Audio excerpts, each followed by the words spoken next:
Welcome back to episode number 7 of NHL Trade Talk, where I have a special guest on every episode and we analyze some hypothetical trade situations. We have some very interesting players to talk about today, and it's coming up next.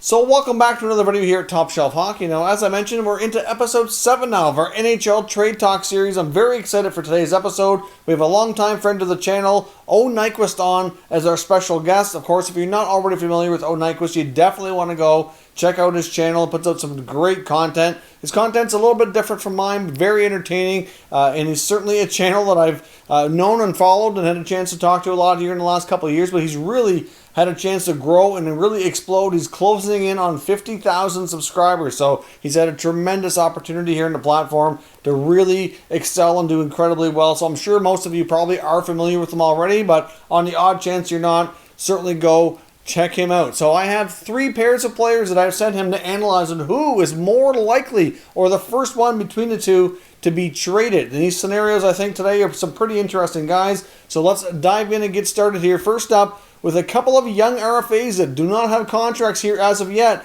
with Dylan Strome of the Blackhawks and Anthony Cirelli of the Tampa Bay Lightning. First off, I just want to say huge shout out to Mike for having me on the channel. This is definitely a great idea for a series, especially considering there isn't really a whole lot to talk about right now. If you don't know who I am, I have an NHL YouTube channel as well. It's called OhNyquist, so if you guys haven't already, you can definitely go check that out. And of course, if you're new here at Top Shelf Hockey, hit that subscribe button. And yeah, with that out of the way, I guess we can get into the first pair of players. We have Anthony Cirelli and Dylan Strome, so a couple of unsigned RFAs and a couple of players that were drafted in the 2015 NHL draft. So who do I think would be the first to get traded out of these two players? Honestly, I think it would be Anthony Cirelli. This offseason, we had the Chicago Blackhawks come out and send out a letter and pretty much say that they are rebuilding and that they're going to be focusing on their younger players moving forward. So with that being the case and the Hawks focusing on their young players, I don't really see why they would want to move on from Dylan Strome, who's only 23 years old, and this past season was actually only his second full season in the NHL. Throughout his time in Arizona after being drafted, he was up and down between the American Hockey League and the NHL. He was just never really able to fit in there. His point totals were down this past season from his first year in Chicago, 38 points in 58 games, but over an 82 game season, that's still about a 50-point pace. So unless the Blackhawks and Stan Bowman don't view Dylan Strome as a big part of the team's future, then I don't really think they'd be looking to move him, at least right now anyways. And now getting to Cirelli, I don't think Tampa Bay and Julien Brisebois would want to trade him at all by any means. It's just they're in a really tough cap situation right now. They literally have $0 in cap space to sign both Anthony Cirelli and Erik Cernak. If they can find a way to unload cap space somewhere else on the roster, we already saw them try to pretty much give away Tyler Johnson for free. Nobody wanted his contract. It's going to be real tough for them to make this work, especially with the way things are in the NHL right now. Not a lot of teams having cap space, and the teams that do have cap space seem to have an internal budget. So again, just to clarify, I don't think Tampa Bay would ever want to move Anthony Cirelli. It's just,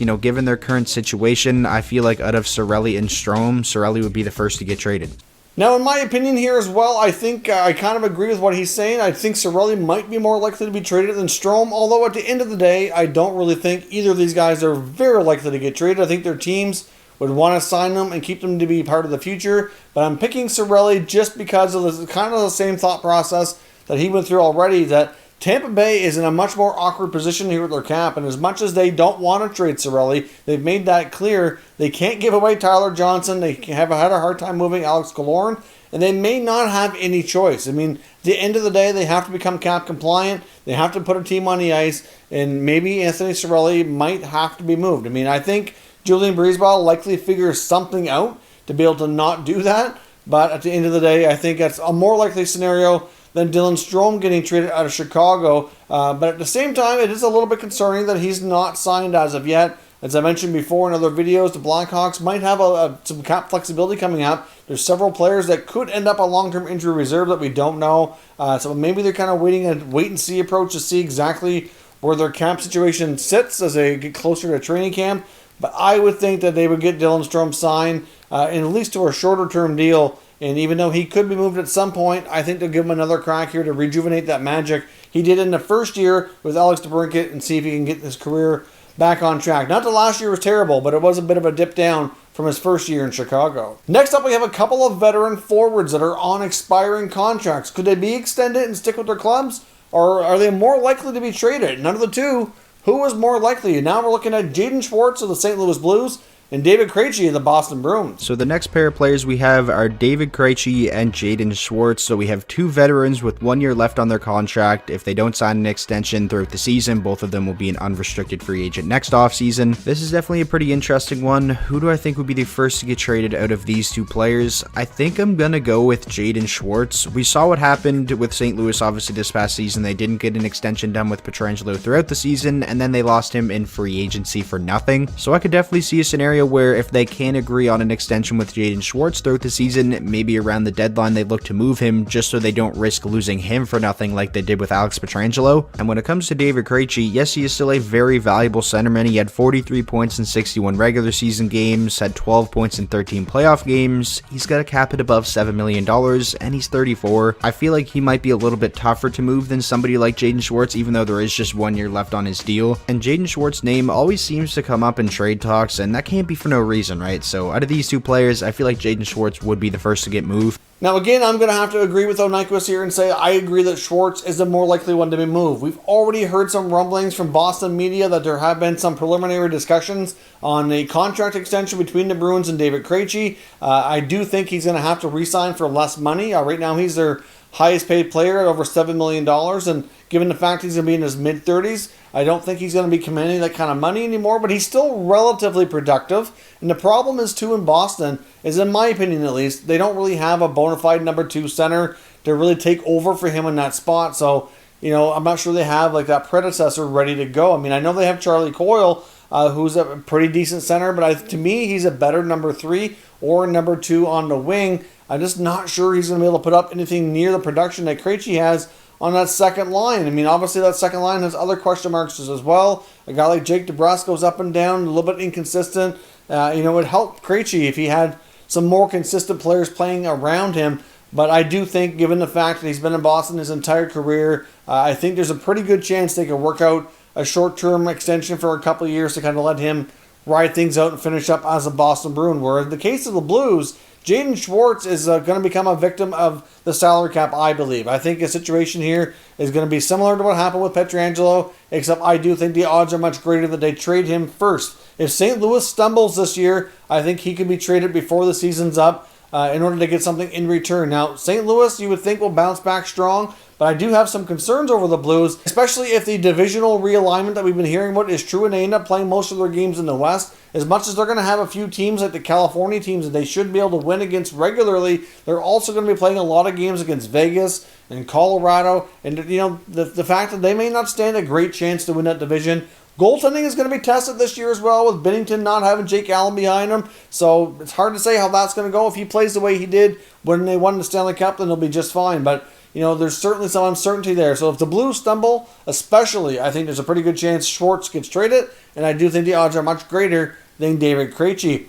Now, lastly here, we looked at a couple of sniper wingers. We got Vladimir Tarasenko of the Blues, and we've got Patrik Laine of the Winnipeg Jets. And now the third and final pair of players we're going to talk about, Vladimir Tarasenko and Patrik Laine. So we got a couple of snipers on the wing. I didn't really have to think too long and hard about this one. If I had to choose which of these players I think will get traded first, 100% I would go with Patrik Laine. It almost seems all but confirmed that he's going to get traded. We're just kind of waiting on when and where he's going to go. And let me just say, I don't think that would be the right move for Winnipeg, trading a 22-year-old who you drafted second overall, who already has 138 career goals, has had a 40-goal season. Like, we know what Patrik Laine is capable of, so I just thought I'd put that out there. I don't think it'd be a smart move for Winnipeg to trade Laine unless they got an insane package in return. It's just what I think is going to happen. And when it comes to Vladimir Tarasenko, this is a guy who only played 10 regular season games this past season, only played in 4 playoff games, and back in October, he actually had surgery on his shoulder and is out like 5 months or something like that. So while I'm sure every other team in the NHL would love to have Vladimir Tarasenko, I'm not sure wonder if there would be a team willing to give up a ridiculous amount of assets to bring him in, and I think that's what it would take to pry him out of St. Louis. There definitely would be some risk involved, you know, trading a bunch of assets away for a player who has a $7.5 million cap hit through the 2022-23 season and is coming off of a regular season where he only played 10 games due to injury and is now recovering from a shoulder surgery. So out of these two players, Patrik Laine and Vladimir Tarasenko, I definitely think Patrik Laine would be the first to get traded. So those are my picks. Like I said at the start, huge thank you to Mike for having me on. This was a whole lot of fun.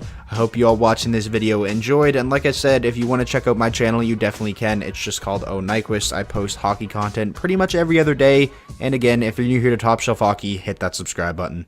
Now, again, with this scenario, Patrik Laine's been in the rumor mill a lot, obviously way more than Tarasenko, and obviously it does appear as though the writing's on the wall and that Laine likely does get moved at some point. But I've stressed before, just like we heard Nyquist say here, that, you know what, it's something that they probably shouldn't do, and they need to be very, very careful with this, because players like him don't come along every day, and they were able to draft him number 2 overall, so to trade him away would be quite a shame. But in the case of Vladimir Tarasenko, I mean, I can see a situation where, you know, he's missed a lot of time. He's about to miss a bunch more time. I can see the Blues having concerns over his contract, his ability to produce at the level that that contract pays him.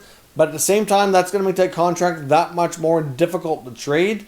So because of that, I think Laine is going to be the much more hotter commodity. The Jets have other needs. And like I said, the writing is pretty much on the wall that the future for Laine likely sees him wearing a different jersey. So I have to pick Laine here as well. So I know that might not make things the most entertaining when we agree on all these scenarios, but at the end of the day, that's just how things worked out. Of course, as always, I want to know what you guys think on these scenarios, so make sure you leave lots of comments. Which 3 players would you select from these groups of being the most likely to be traded? Of course, let me know any other YouTubers you'd like to see in this series. I am trying to plan a few more of these. I'm not sure how many episodes we'll end up doing before we move on to a new idea and a new kind of series, but this is episode 7. I wouldn't mind getting upwards of 9 or 10. I know there's going to be at least one more coming into series, but that's already in the works, and I have reached out to a few others. I'm just waiting for them to get back to me here, so obviously we'll see. If we get to 10, I don't think we'll probably go any further. We'll probably change things up and go with a different idea. But let me know your thoughts on who else you'd like to see, and I'll see if I can make it happen down below. And as I mentioned before, definitely check out OhNyquist. I'm sure many of you are already familiar and subscribed, but if not, you definitely want to do that. Puts out great content. Like I said, he's grown a lot here in the past couple of years. It's crazy how much growth he's had, but he certainly deserves it. He's had some really high-quality stuff put out, which just certainly goes a long way to helping that. So thank you again to him for coming on the channel. I much appreciate it. And of course, if you're new here and you haven't already subscribed, consider doing that as well. We put out daily content, cover all things around the NHL. Thank you very much for watching, and I'll catch you next time.